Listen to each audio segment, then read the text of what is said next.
Hey, buddy, welcome back. Devin, the OG, the original Grognard, often duplicated, never imitated.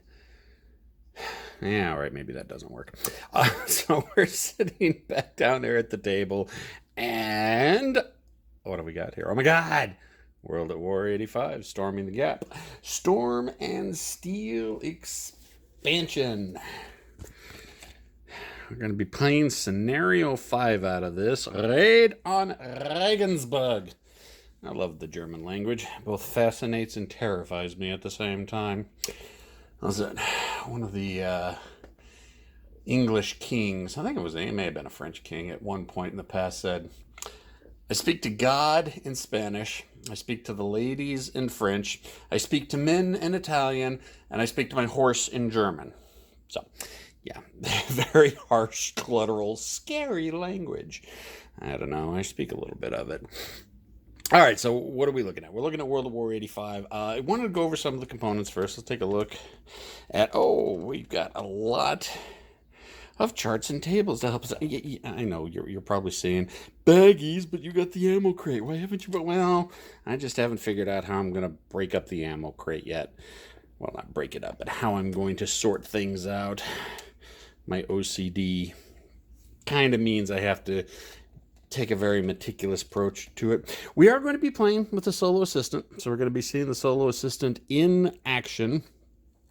I am going to be playing the Czechoslovakians, and we are going to have the solo assistant playing the West German defenders. But let's go ahead and take a look at some of our charts we have here first, or not charts, player aids. So we got the holding box, which is basically, headquarters and special weapons that haven't been deployed yet. Suppressed HQ, so when you lose an HQ and it gets flipped over and before it gets deployed again, you put it right there. And casualties, but I've kind of got the Czechoslovakians kind of a holding box right there right now. Turn record track, fairly simple to figure out. Turn record track goes up to 20 turns. Weather track for the different weather states, just to remind you at a quick glance. Squall box and mud box, so if squall effects are in play, yeah, just put that there to remind you that squall effects are in play. And the same with mud. Simple, easy. And what I think is probably one of the coolest things is the artillery tracks, the offboard artillery tracks. Now, in the original version, you didn't have those. You kind of had to jot them down on a piece of paper to remind you how many you had of whatever artillery strikes there were. I even went so far as to make up my own, get them printed on cardstock, laminate them, the whole 9 yards. So you've got high explosive, DPICM, MLRS, smoke screens, ADMs, chemicals. And for the high explosive and DPICM, I can talk, the two different strengths for each type. So you have number of offboard artillery strikes and the actual strength for the artillery strikes where it matters. Then you've got the formations deck and the discards for when you're pulling formation cards, and the Soviet and their allies offboard track. Why do I have that there? Oh, that's not a counter. Looks like it's a counter on my screen here. Same thing for the Soviets. Now, we'll point out for the, oops, wrong way. For the Kickstarter backers who got it in time or went for the appropriate level, all those are coming on a neoprene mat. And for those of you who don't know what a neoprene mat is, it's what your mouse pad is. Only this neoprene mat are double stitched along the edging, so hopefully we won't have the problems with mouse pads fraying at the edges, and so it'll go towards longevity of the neoprene mat, so you can use it for years and years to come, because I know you're going to be playing this for a very, very long time in the future. So let's go ahead and move the camera down a bit so we can get some more battlefield. And if you haven't noticed, yeah, throat is kind of raspy. Talking a little bit quieter. Probably talking a little bit slower as well. Ended up going to the emergency room last night again for my respiratory. couldn't really kick the I guess I couldn't really kick the bronchitis that I came down had last year or last month. And just been having breathing issues. So I went up there, they hit me with nebulizer, hit me with a lot of steroids, and gave me this cough drop. Or not, it's not even a cough drop, it's a cough suppressant, but it's not like Robitussin, it's an actual pill form, and you're not supposed to suck on it because it'll numb your entire mouth, and evidently it's really, really powerful. I think it generally works because I haven't been coughing as much. Keyword as much. All right, so what are we looking at? The scenario situation is the Czechoslovakians.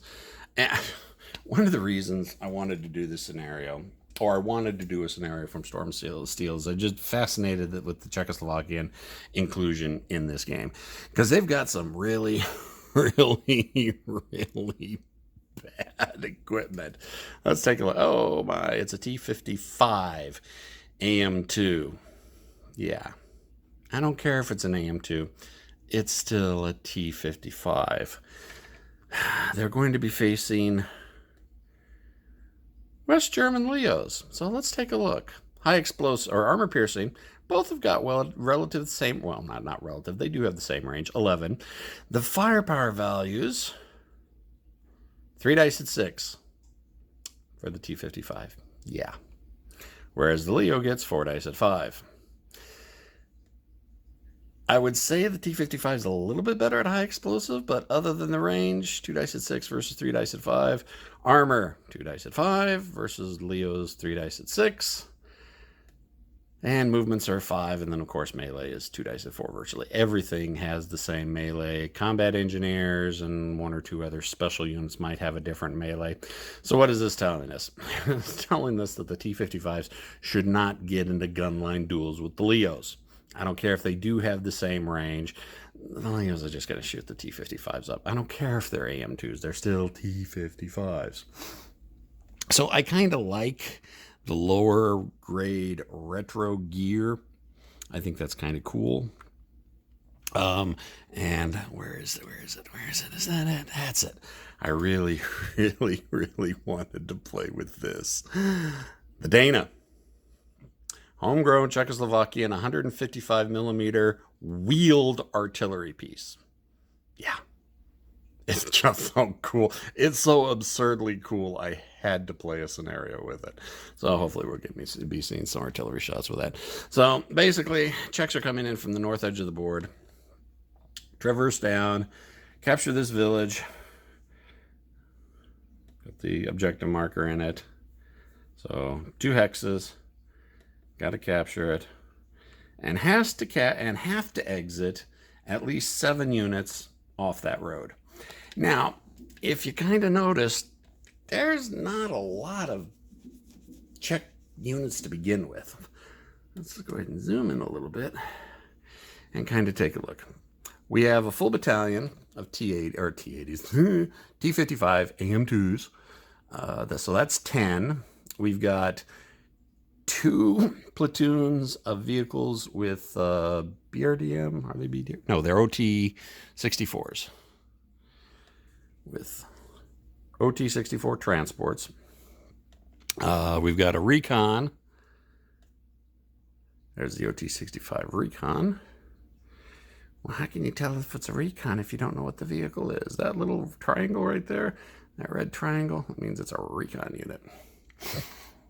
And of course, there's the headquarters unit. There's the artillery unit, and there's a couple. The infantry platoons both have an 82 millimeter recoilless rifle. Yeah, because an 82 millimeter recoilless rifle is going to be really effective against most modern day armor. Although 3 dice at 6 armor piercing, that's not bad. It's not great, but you can still do some damage with it, and 2 dice at 5 for high explosive. So, definitely use the recoilless rifles to go after lighter vehicles in a pinch if you need to go after armored vehicles and what have you. So that's what, 10, 11, 12, 13, 14, maybe 16 units, 16, 17 units. I got to exit 7 off. That's I can only take a little bit more than 50% casualties. Anybody who's played World at War on the Soviet pack side know that you're lucky if you get out of a scenario with 25% of your forces left. And you're going against Leos. The T-55s are way outmatched. We've already taken a look at that. So where does the advantage come into play? Advantage comes into play, well, I can't really call it the advantage. The benefit, the plus in the Czechoslovakian side is this map. If you're looking at it, a lot of woods. Woods everywhere. Cultivated. Lots of cultivated. Cultivated. Village hex. There are very, very few open hexes in this game. Or clear hexes, not in the game, on the map. So what does that mean? Well, for line of sight woods, you can only see into a woods hex. You can't see through it. So unless a vehicle is on the edge of a woods, you're not going to be able to see it, or infantry or anybody else. Just look at how much woods is here. I mean, I would say over half of this map is wood hexes. See all that? So, the advantage that NATO normally has is that they can stand back at long range with their long range weapons and their superior firepower and hit numbers and blow most Soviet vehicles out of the water before the Soviets can even get close or get into a decent gun line range. That's kind of automatically negated by all these forests here. The rest of the map, with the exception of maybe 12 hexes of any, or even less than that, maybe 6 hexes of any imports, are cultivated. Now, cultivated, you can only see through 2 hexes of cultivated before you're blocked.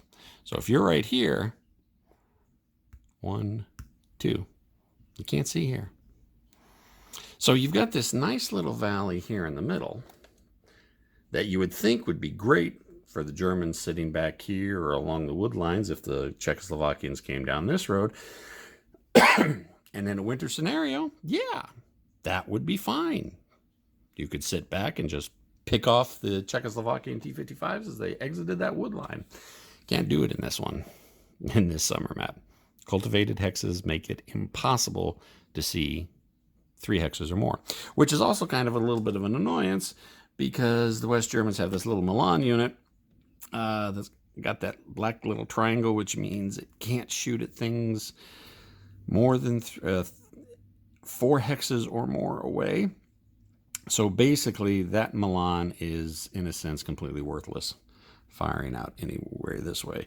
Also, the Martyr unit that the infantry have attached to them also have a missile system that is generally pretty much worthless. Now, there is a tiny shred of hope. This ridge line right here. If you're on a ridge line, you can see over the cultivated. So this Leo here can basically see pretty much the entire valley. Conversely, anything in the valley can see the Leo as well.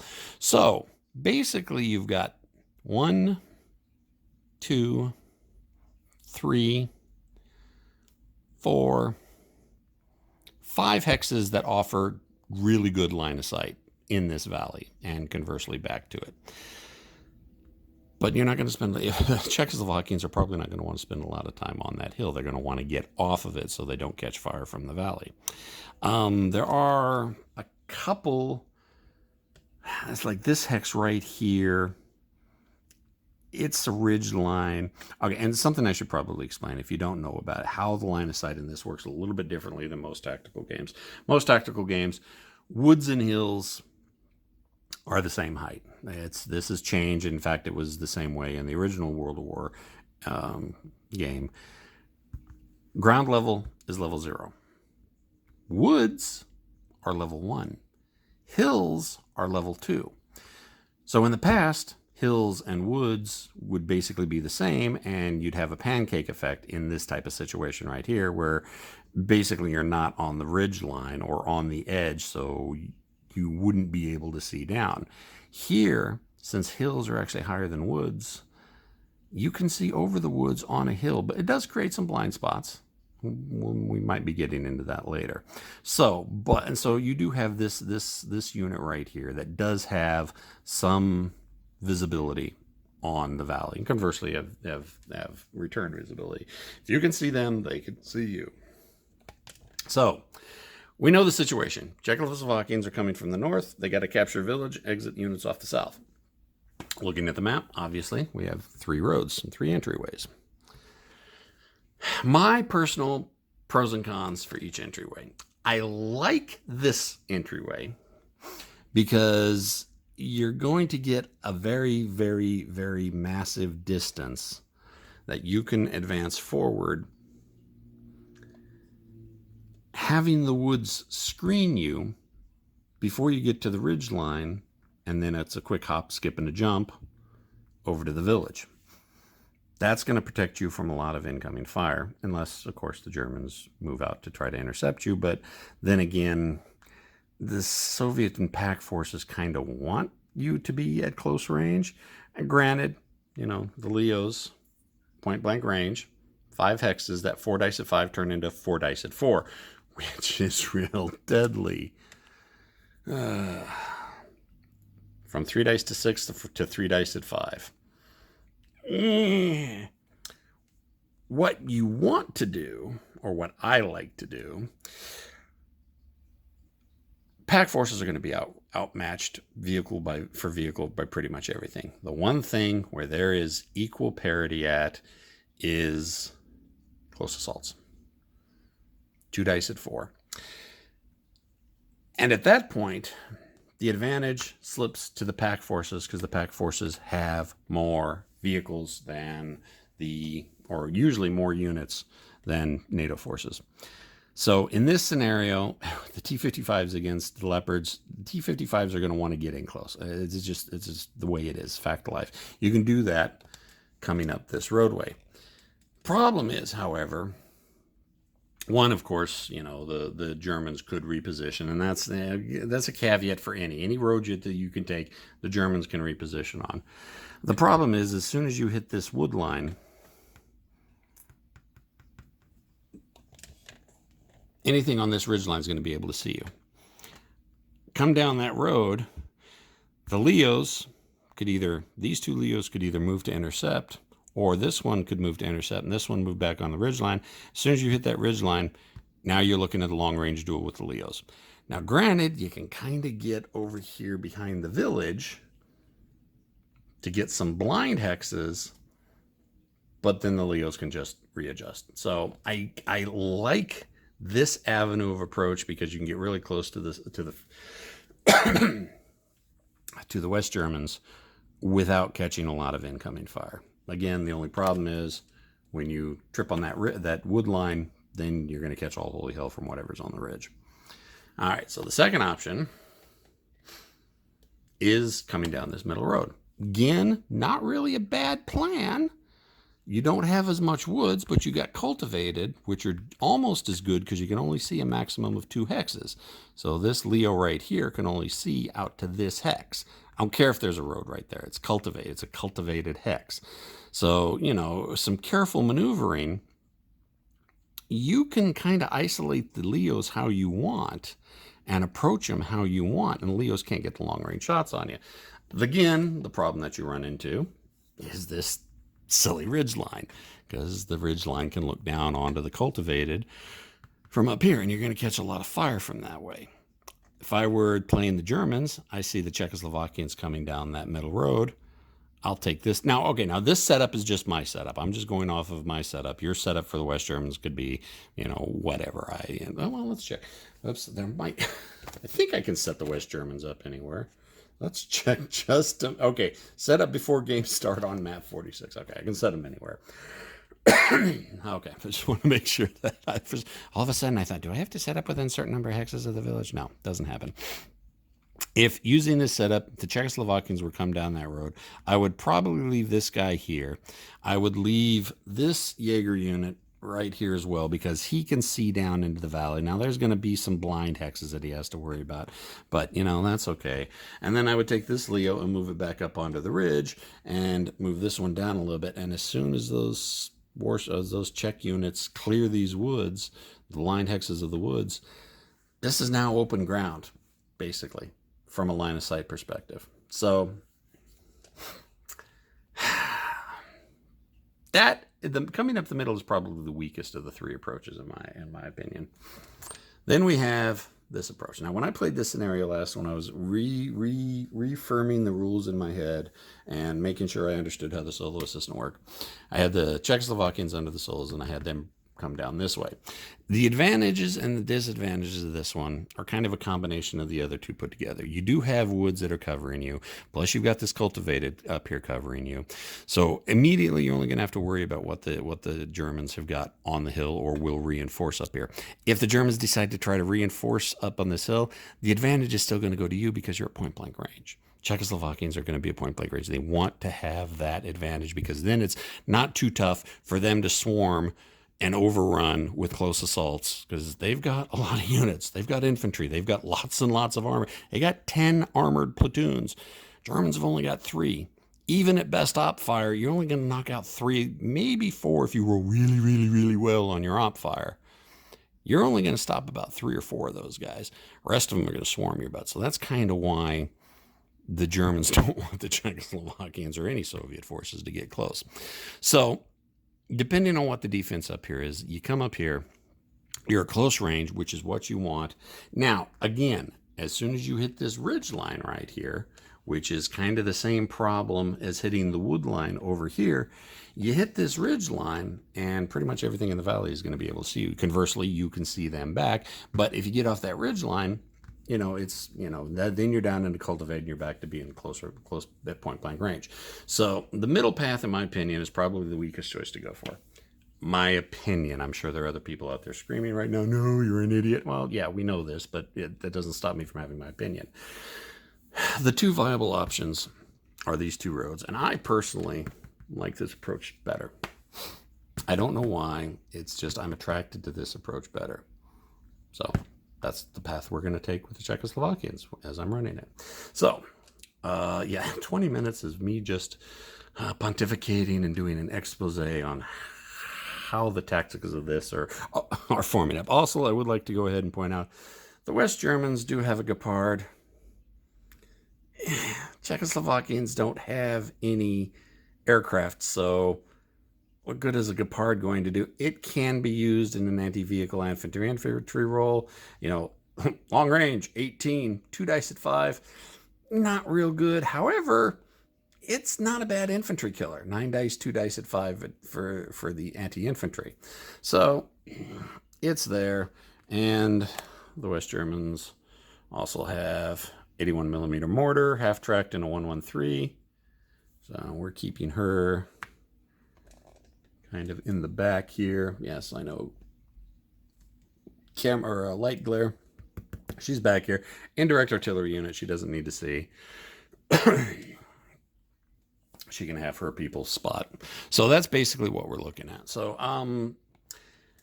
one thing that I also did want to point out, which is kind of unique in this game that I don't see in a lot of other games, the Czechoslovakians have initiative on this. Most times you're going to see attackers usually have initiative in initiative-driven games. Again, no surprise, they're the attacker. I've only seen, less than 5 scenarios that I can remember off of my head in my life where the defender gets the initiative. It just doesn't happen. So, however, in this game, in most games, when it says that the attacker has initiative, that means they have initiative on turn 1. And so they will get to come on, do their activation in turn 1, and the turn will continue from there. In the World at War series, when someone has the initiative, they get their initiative move and act their operations phase before the turn even starts. So the Czechs will get 1 free turn, basically, to do their thing. Then we go step into turn 1, start pulling formation cards. So that's something I did. I wanted to make sure I highlighted that, because that's not something you see a lot of times in, well, most war games, period. So here's our operations deck. Let's just go ahead and take a look at it real quick. So I do have the battlefield event / friction card here. I like the battlefield events. I like the randomness it throws in. I like the controlled chaos. 2 end of operations turns cards. Scenario calls for it. And here we've got not a lot of formation cards. 2 West German formation cards, 1 Czechoslovakian. The West German is 1st Company, 241st Panzer. Actually, it's Gebirge Panzer Battalion. It's a mountain panzer division, or a panzer battalion. What the difference between that and a normal panzer battalion is, I don't know. It's just their official designation was Gebirges Panzerjäger, or Gebirges Panzer. And then the Czechoslovakian 4th Battalion, 79th Motorized Rifle Regiment. Pretty simple, pretty straightforward. I prefer the cards. The cards are bigger, they're nicer, they're easier, they fit in my hand better, and they've got the formation numbers in big numbers right on the cards. You know what the command range is, you know what the command level is, you know what the range is at the different if the HQ is at normal or if it's reduced. Some of you may like the older chits. I get it. Chits like take up less space. I mean, they draw, what have you. Just as a personal preference, I prefer the formation cards. Honestly, kind of wish those almost were in tarot size, but I didn't make that decision. Of course, probably would have increased the value of the game if all the formation cards were tarot sized, like the solo assistant. This huge friggin' deck. Now, as we stated last time, this is the solo assistant. The West Germans are going to be playing under the solo assistant. I'm going to be making decisions for them when the time comes. I really like the solo assistant. It makes my gameplay when I'm solitaire playing a lot easier, because I don't have to try to think for both sides, and it actually surprised the hell out of me. It can throw some curveballs at you that you're not expecting. It also can do some very stupid things, and sometimes that's where you need to step in and make some decisions for it. But overall, it still plays really, really, really well. Now, one thing that I want to do, and I've been thinking of doing for quite some time, but I just haven't sat down to do it. I have the Lock and Load Tactical Solo expansion. I'm actually thinking of using that to play Advanced Tobruk system, a scenario from Advanced Tobruk system. Basically, both Lock and Load Tactical and the Advanced Tobruk system are impulse-driven games, which means I activate a unit, you activate a unit, I activate a unit, you activate a unit, back and forth, back and forth, back and forth. It's not like, all right, I do my entire turn, you do your entire turn. So since it uses that impulse system, I think the Lock and Load Tactical deck, solo deck, would work really well with the Advanced Tobruk system. So I don't know if I'm going to record that, but I'll take a look at doing that in the future. It depends on how my time rolls out and where my interest is, and if there's any interest from the audience in me doing that. I don't think it can be used with ASL, since ASL is a one side does their turn. It could possibly work. But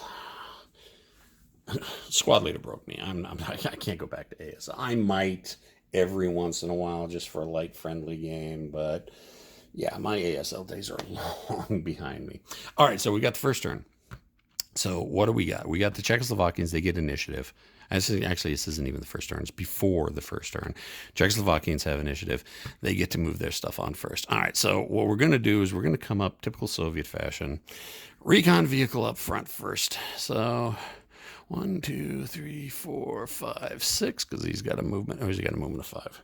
Let's take a look just to make sure. 6. All right. 1, 2, 3, 4, 5, 6. All right, that's as far as he can reach. Nobody can see him. Can't worry about op fire. And I usually have the recon all by themselves out in the front, so I'm not going to double stack them. And yes, reconnaissance is the art of going out and getting shot, so your buddies know where the bad guys are at. I'm also not going to place the HQ down yet. Units that are moving from off board are automatically in command the first turn when they come on board. So there's no need really to put the HQ unit down anyways, because everybody's in command. Unless you're coming on in an assault formation, you need the headquarters to be able to fire or something like that. It actually, in something like this, or depending on how the situation is in a certain scenario, it's almost advantageous not to deploy the HQ. You deploy the HQ, there's a chance it's going to get shot, or the units that it's with is going to get shot. Okay, now granted, as you come on, you won't have the bonus of any fire dice that you have, but again, that's a tactical decision each individual person has to make on their own. Oh, I don't have 2 platoons. I have 3 platoons of infantry. I thought I had 2 platoons of infantry. Czechs have got 3 platoons. So they've got a full company of infantry. So it's 1, 2, 3, 4, 5, 6, 7, 8, 9, 10, 11, 12, 13, 14, 15, 16. Yeah, so they've got 16, 17, 1, 2, 3, 4, 5, 6, 7, 8, 9, 10, 11, 12, 13, 14, 15, 16 units. They got 16 units they need to exit 7 off. So, yeah, they need to keep casualties at about 50%. All right, I also don't like having my infantry in the lead. Infantry is good for cleanup, and since we really don't have any hidden movement in this scenario, I don't need to sacrifice them. Although it's not a bad idea to send them out initially to try to draw some fire, but we're not going to do that. We're going hey diddle diddle straight up the middle with my armor. You can stack 2 units per hex. So let's go ahead and bring on. I know we've seen them before. 2 platoons of T-55 AM2s. And if I'd have been smart, I'd have remembered to look at what the AM2 upgrades were. But I didn't. Again, T-55. The Soviets had a wonderful way of labeling their vehicles. For the most part, T- the year they were released. They do that with the AK series. The AK-47, released in 1947. T-55, released in 1955. So, yeah, the tank is over 30 years old at this point and has gone through numerous upgrades. However, I can't say exactly what the upgrades for the AM2 version was, because I looked at it at one point, but it didn't stick, and I didn't think it'd be that important for me to remember. So let's go 1, 2, 3, 4, 5, 6. Oh no, they only have a movement of 5. 1, 2, 3, 4. Oh, that is 5, yeah. So ops done there, and I mean, 1, 2, 3, 4, 5, or 4. 1, 2, 3, 4. 1, 2, 3. Now I could go 2 movement points to move in. That's actually not a bad idea. The last time I played, when I was playing with the Czechs under the soloist system, I had them come right down the road. But it's not a bad idea to try to push some units out on the flanks to get around the inevitable issue that is going to come with dead vehicles here, or end up getting disrupted and can't move through them that Leo is going to generate. So yeah, let's do that. 1, 2, 3, 4, 5. Yeah. Now we're going to slow down a little bit, hitting that ridge line. I think that's going to be 1 point. I think slopes is 1 plus cost of terrain. So let's look at our handy dandy terrain effects chart that we have a couple of. It's man-made. Here it is. Wonderful terrain charts. Now again, there's a lot of charts in this game, but they're aids. They're not charts. There's only like 1 or 2 you actually really need, like the battlefield friction table. The rest of them is just stuff that's in the rule book and condensed here, easier for us to see and for you to look at. So you just pull it out and what you need. So yeah, okay. So yeah, hill, cost of terrain, ground vehicles, which is the second column. Uphill, 1 plus cost of terrain. So going to slow down a little bit when we hit right here, but that's okay, because then we're going to be getting into cultivated. Vehicles aren't slowed down by cultivated. What do we have? We've got a single T-55, because we've got 10 of them. So we've got 5 stacks, or 4 stacks of 5, and then 1 stack of 1. And then we're going to have the infantry coming behind. 1. And another thing to remember you're kind of gonna, part of this game is also playing military traffic manager. You can't move through a hex if there's already 2 units in it. You just can't. So you got to be real careful. A lot of other games let you pass through if you're over the stacking limit, but no, you can't even pass through in this game. So you really got to look how you're stacking your units up. And then we got the vehicle, the last platoon of infantry. We'll bring them on there, and let's go ahead and put the Dana right there. I really don't need her to be advancing very far. I mean, take a look at her range. 68 hexes. There's like 20 just on this map alone. So, yeah. Keep her in the back. I'm going to want to move her forward to try to keep her in command range. So if I do get to a point where the artillery is going to fire, then I'm going to want her to be in command range. Now, there is some debate, and I've heard both sides, and I agree with both sides, that artillery should not suffer the same penalties of being out of command as other units are, because it's not the artillery's job to be up on the front line. They're supposed to be back some. People have argued that, well, you have off-board artillery. They're not in command range, but then I counter with the argument, that's artillery at the regimental level, and they are in command range of their regimental headquarters off the board. That's the argument I've made. And so there has been the theory, or the alternative placed forward, that artillery work like recon, that they don't suffer from out of command results. I can see that. I kind of want to go along with that, but for the purposes of scenario balance, the scenarios were play tested with the artillery suffering out of command if they're out of command, and that's what the scenario is balanced around. Could it off balance a scenario a little bit?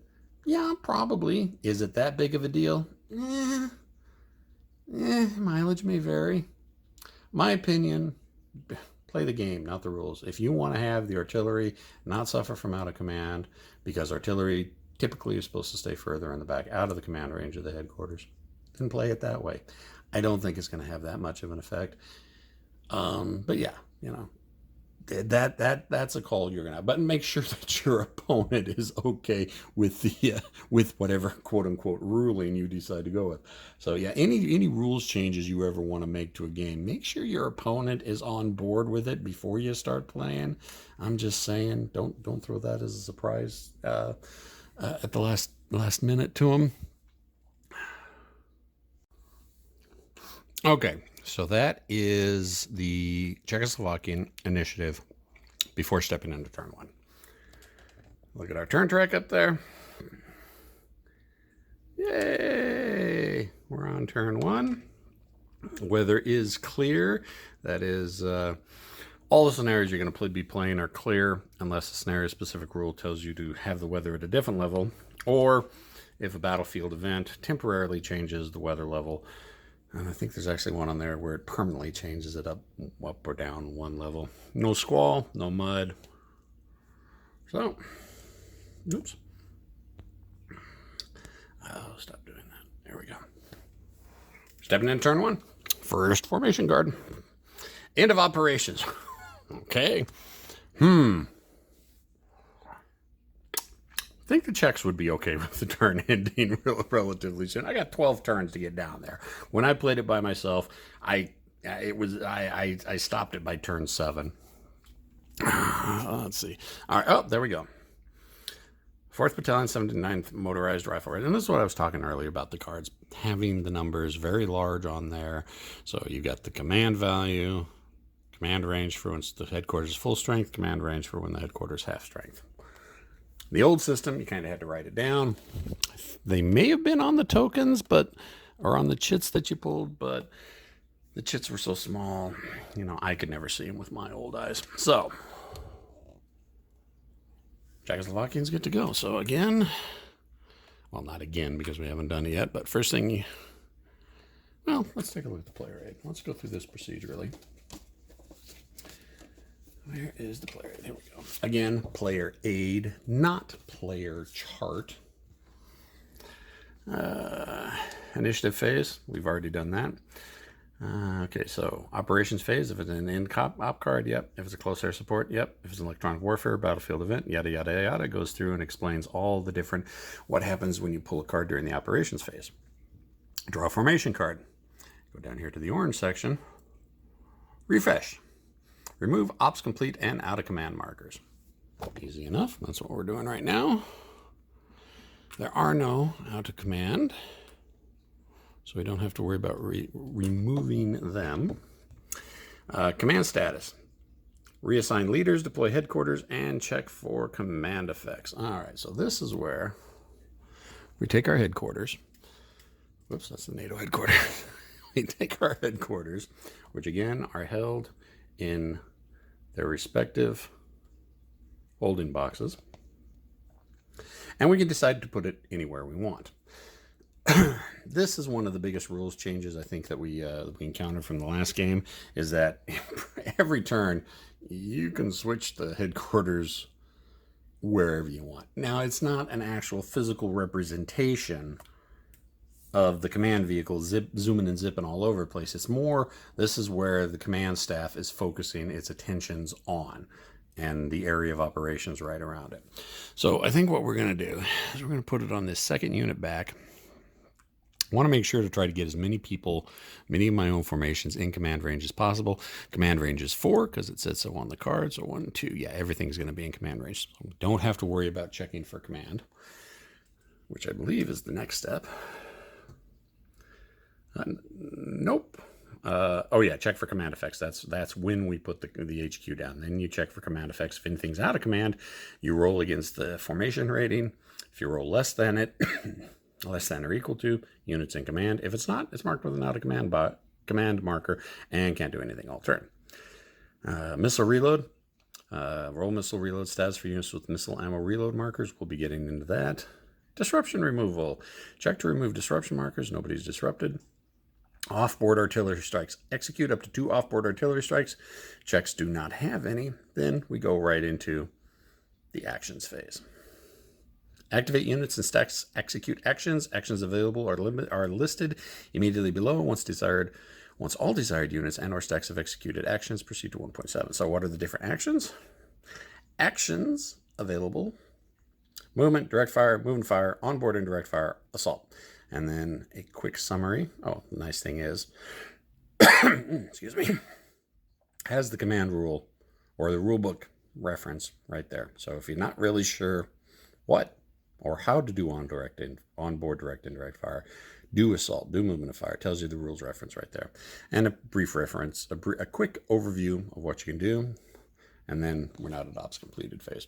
So I get to do stuff.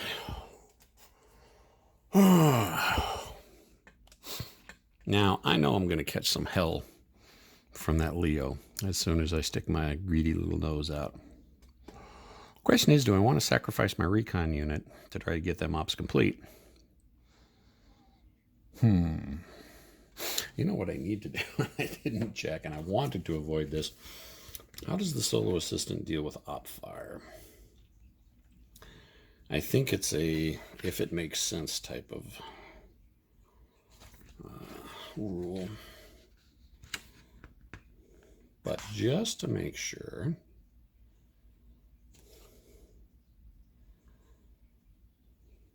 pretty sure it says it in here someplace.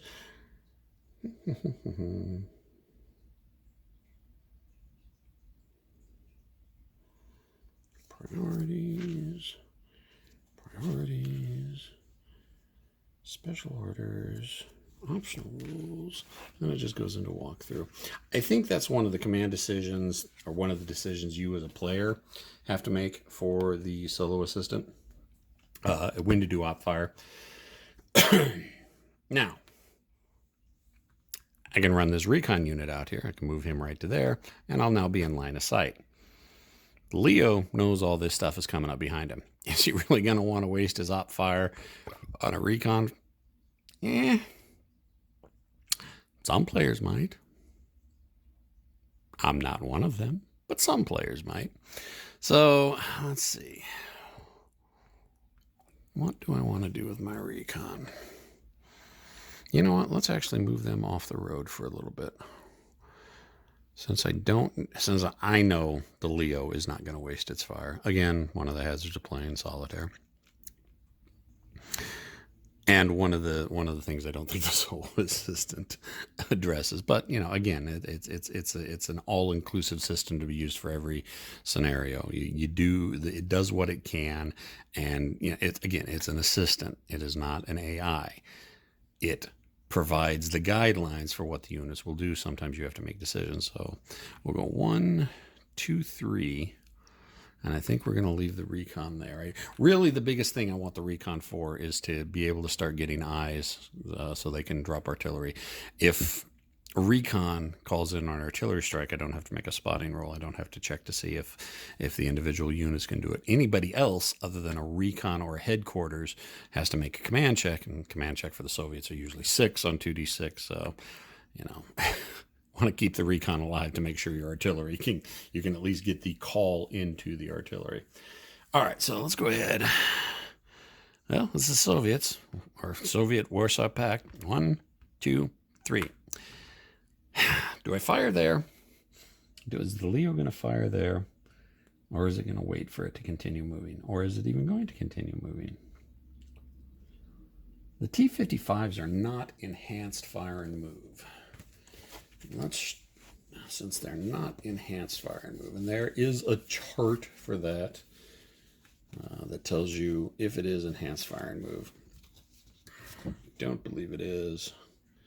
So what's the penalties if I do? Well, can I even do a fire and move? Yeah, okay, so I only move 3, which is more than half. All right, so I can't even do a move and fire. I can only move half range. So we're going to keep going.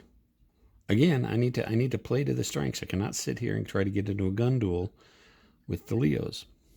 So 3, 4. Okay, now the Leo's going to fire. Because, we are going to assault. So we got the Leo. They got 4 dice at 5, but it's at point blank range. So it's 4 dice at 4. 2 hits. 2, 2, 4, 6. So that's 2 hits. Now, see, this is one thing, again, also that people may miss in cursory overlooks of it. Typically, when you do an op fire in other games, when you do op fire against a unit, it affects the entire unit. If you're firing at a stack, it doesn't. You can only op fire at one unit.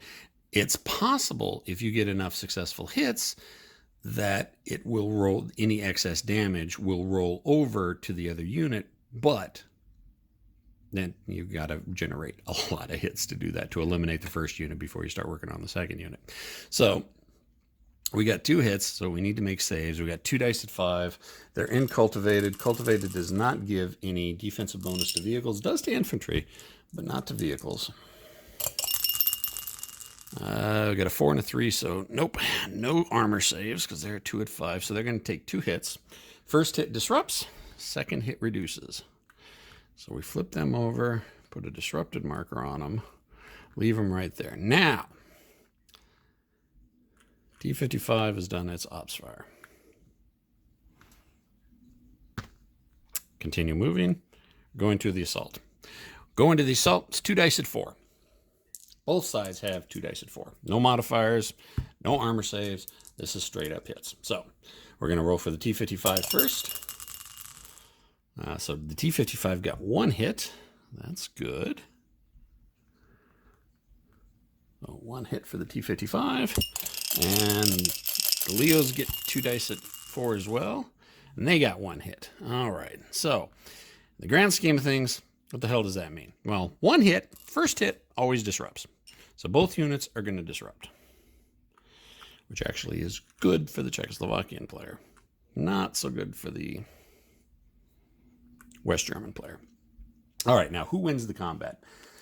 The attacker has to get more successful hits than the defender to have any effect on the defender's hex. Since they both tied, the T-55 is thrown back into the hex from whence it came. And we'll go ahead and remove that disrupted marker because it is going back into the hex it came from, and it's disrupted. So There you go. That's the assault.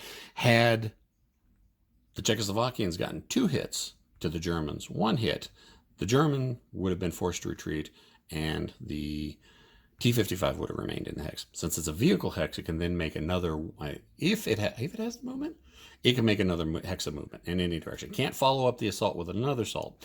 But had the Czechoslovakians pushed the Leo out, it could have then immediately moved to there, which would have been a good thing because that would have taken it off the ridge line and not under the fire of all that garbage. All right, so next unit. Let's go 1, 2, 3, 4, 5. That's as far as they're going to get. I do not have the movement points to be able to get into a line of sight position to do a move and fire, so we're just going to move and we're going to get right there. However, this is now starting to look very bad for that Leo because we're starting to get a line of Czechoslovakian tanks, and they may not have the best numbers, but if you got a line of 10 or 15 of them firing at you, it could go bad. And again, this is one of the strengths that the pack forces have if they can get in close without getting tore up by the superior long-range gunfire of NATO. So let's go here. Let's go to this guy next. Now remember, we're moving up a hill because that's what the white line is. That's a slope line. So it's 1 plus cost of terrain. So 3, 4, 5. Again, not enough movement to be able to get into position, do move and fire, or get in position to assault. And since we've only got 5 movement points, that's a good safe hex right there. I mean, it's out of line of sight. Remember, cultivated. You can only see 2 hexes in cultivated. But that's another unit that can next turn easily get into range to either do a move and fire, or, as we've seen where the parity is, move and assault. Which is what I like to do. See, as for so long, I've tried to get into gun battles, even with T-80s, getting into gun line battles with enemy tanks, and it just doesn't work. The biggest thing why it doesn't work. Now, granted, with the T-80 and the M1, they're relatively comparatively even.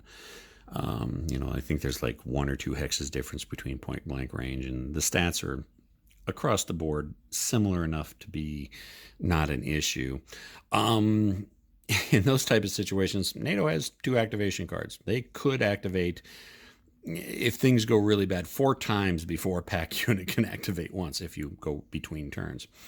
And that's where Warsaw Pact tends to lose a lot of its battles. Is like, oh my God, the NATO forces are going and going and going and whatever. Luck of the draw. Luck of the dice rolls. What can you do sometimes? All right, so here, 1, 2, 3, 4. Let's go ahead and 1, 2, 3, 4. We'll leave him like that. And I'm also got to keep an eye out. I need to try to get people, keep everybody centralized within 4 hexes because I need my command range for next turn. 2, 3, 4, 5. We'll push him up there.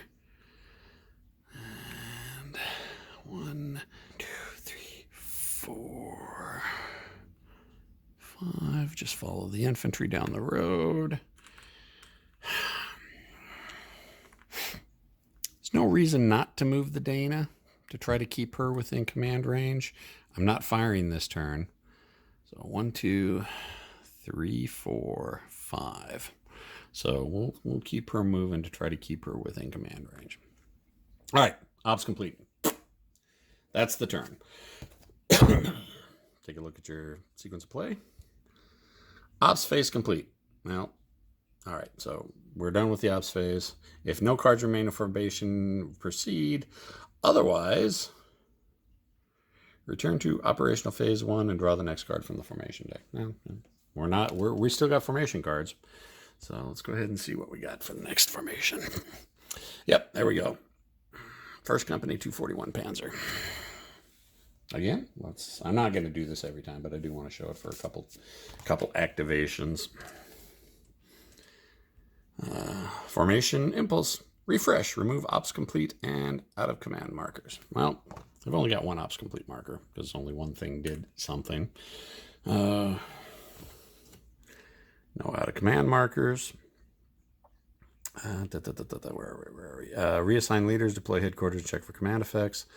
Roll missile reload status, check to remove disruption, execute up to 2 offboard artillery strikes. Yeah, the offboard artillery. I forgot they had off-board artillery. Well, I didn't forget. I chose to block it out of my mind. All right, so at this point, we need to decide where we want to place the headquarters. Again, the solo assistant is not going to help you in any way, shape, or form with this. You need to place it where you think it's going to be the most effective. Two places we can place it. We can place that sucker right there. And I think pretty much 1, 2, 3, 4, 5, 2, 3, whoops. 1, 2, 3, 4. Oh, crap. He's out of command range. Did I even place him there? I think I did place him there initially. No, I screwed up when I was taking the piece off the board. I put him someplace he wasn't supposed to be. He was supposed to be right here. So that assault would have never happened, I don't think. 2, 3, 4, 5, 1, 2, 3, 4, 5. No, that assault would have never happened. You know what? I'm not gonna retro it. We're just gonna leave it like that. So I can put it right there.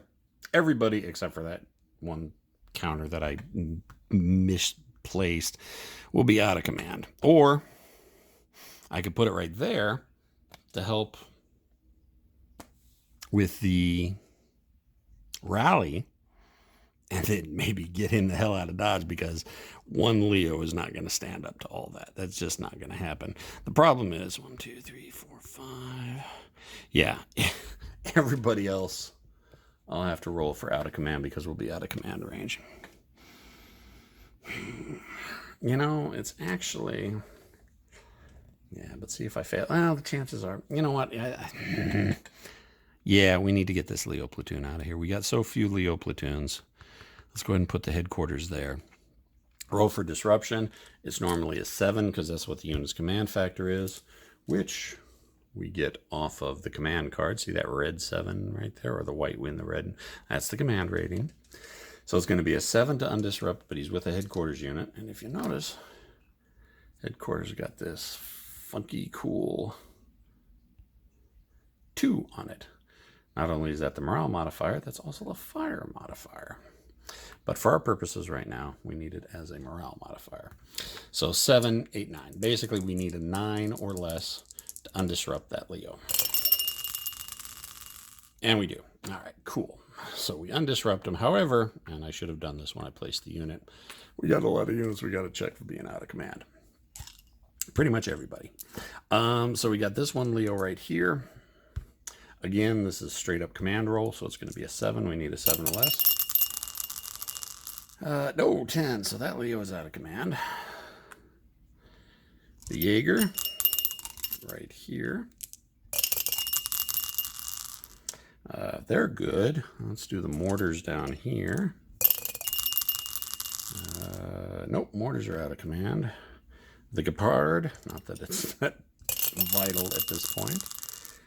8, nope, the Gepard's out of command. Oh, I gotta pull more out of command markers. I did not think I was gonna run out of command. I think this is more out of command markers I've placed in this match than I have in like the last 5 games. I'm very fastidious and very careful about keeping my units close together. So we got the infantry and the martyr. We'll do the infantry first. 6, they're good, and the martyr, the Martin. 2, wow, they're good. All right, so we don't have, those guys aren't good. Okay, so we only have 3 units go out of command. Really, the only one that kind of hurts is the mortars. Really could have used their extra mortar capability. All right, now we have indirect artillery fire. Again, the off-board artillery, solo assistant can't help you with that. You're going to have to make the decision on your own. Like I said, it seems like I'm making a lot of decisions.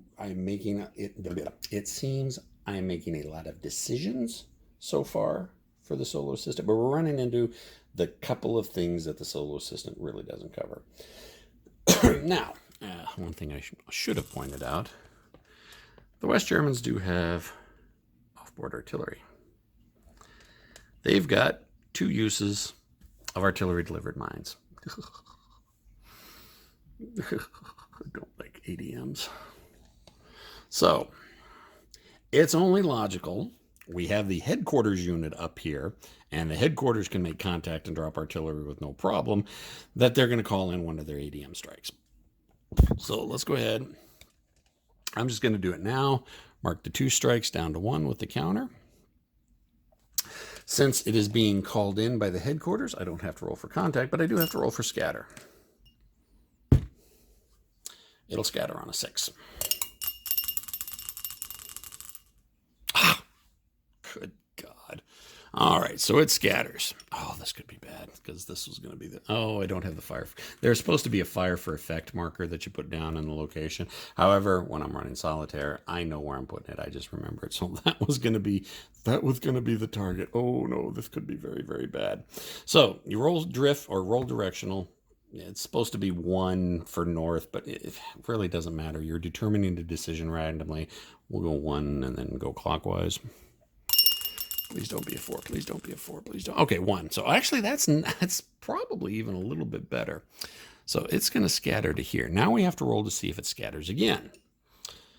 It's fine on a 1, 2, or 3. 4, 5, it scatters again. On a 6, it's a complete, the strike doesn't go off. 6, the strike doesn't go off at all. Oh, I have not seen that happen in forever. I think I lose that artillery strike as well because the displacement was so scattered. I need to check the rules on that real quick. Like I said, I was going to try to reduce the amount of rule book checking. I think I've done a pretty good job of it so far. Indirect, page 76. Okay, strike procedures. Drift. If the second roll is 6, something has gone wrong. Has gone badly wrong, and the attack is canceled. Fire for effect marker is removed. Strike total for that type of off-board artillery is reduced by 1. Oh, so I do lose it. Oh, that's gonna hurt. See, the thing with the aerial deployed mines is I would have gotten to place up to 3 minefield markers as long as they were all adjacent to another one that was placed. So my plan is I was going to have those minefields deploy right like that. The other cool thing about the Czechs, I'm sure, do not think it's cool, but the other thing about the aerial deployed mines is that they also attack when they're being deployed. They almost kind of work like DPICMs. I mean, they're not as powerful as DPICMs. They have a different mechanic than DPICMs. For those don't know, dual purpose improved cluster munitions, or they call them conventional, but I call them cluster munitions. So had those 3 hexes been hit by the mines, I would have been rolling for chances to do casualties in addition to the minefields being laid. That is bad. That is very, very bad for the Germans. Now, if I were the Germans, I'd be trying to get the hell off that hill, and I should have remembered it's the solo assistant. It's not me. I maybe should not have put that headquarters up there. All right, so we got to see what happens.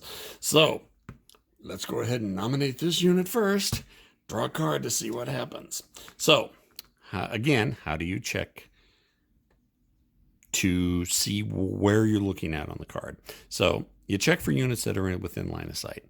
Closest unit that is within line of sight is 1 hex away, which is a point blank range. You only have to worry about if it's point blank range, if it's normal range, or if it's at long range. So our closest unit is in point blank range.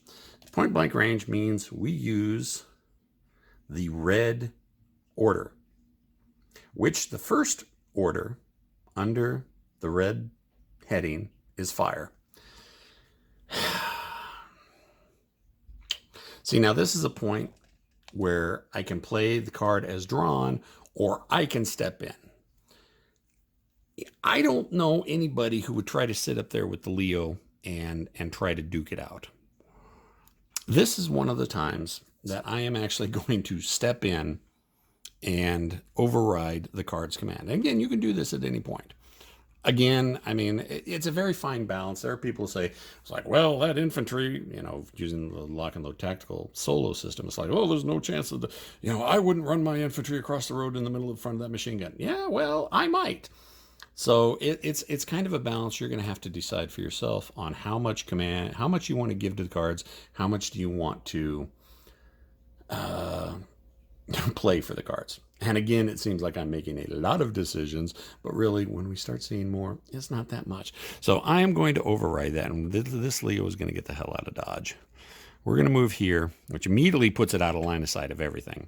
None of the Soviet units or Czechoslovakian units are on the ridgeline. So pancake effect is in effect for these units back here, plus the cultivated. So they can't see. So they got to move in a 5. 1, 2, 3, 4, 5. Since we know because of that assault, we've lost, and that the Czechs were able to go again. We've lost the ridgeline. There's no use us staying up here. The point for the Germans now, if I were playing against a human opponent, I would think would to just be try to pick them off at the ridgeline.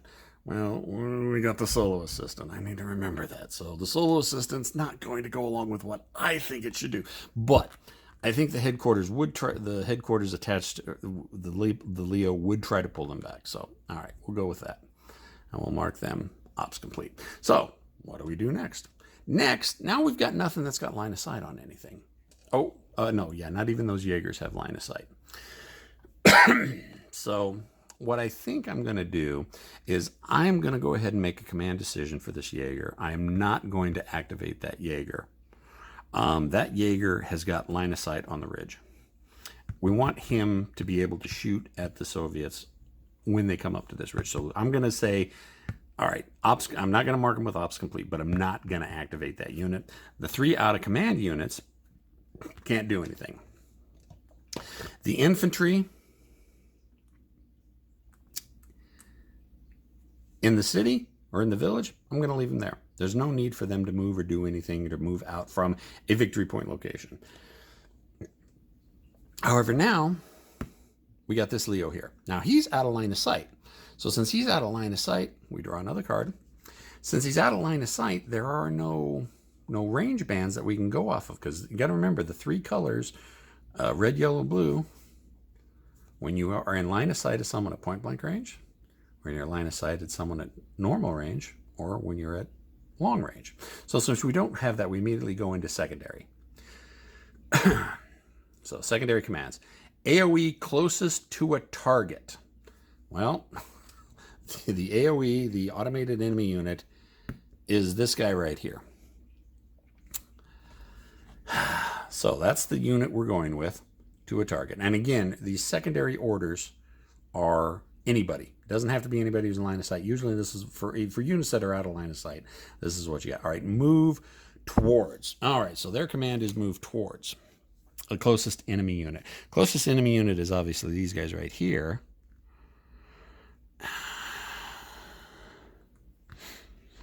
You know what? That is moving towards the enemy.